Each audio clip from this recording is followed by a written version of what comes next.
So, there's misconceptions, I think, about the millennial generation. And so when advisors are thinking about millennials, they're thinking about, the 20-something-year-old who's just got out of college and is, taking Snapchat pictures and posting them on social media. Millennials are now in their mid-30s. They're still on social media, but they're 35. And they are twice the size of the baby boomer generation. They are twice as likely to start a business. They're likely to do it a lot sooner than their parents were. And these are folks who need advice. They should be working with an advisor. But the reality is they are not going to be working with mommy and daddy's broker or agent.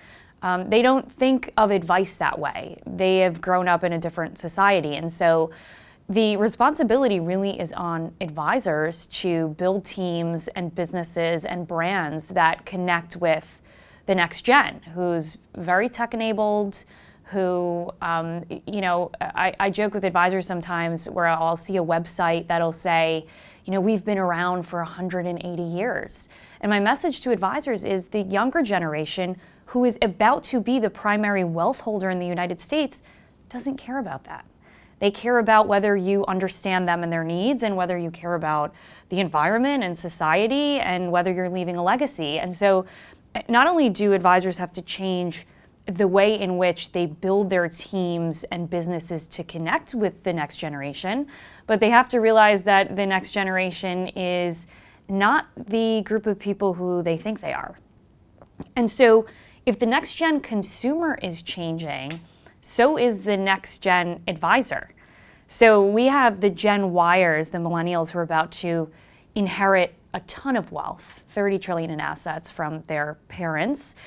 But we have Gen Z, who's entering into our industry now, and those are the 20-something-year-olds who are coming out of school and want to be advisors.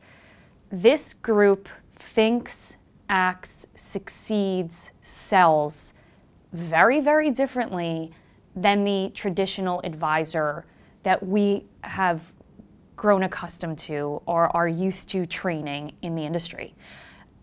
What's really fascinating, and I think what's difficult for some business owners, and I think of the advisors that we've come to know as the solopreneur business owners. So they came into the business really effective at business development and selling and building a practice on their own, a sales practice.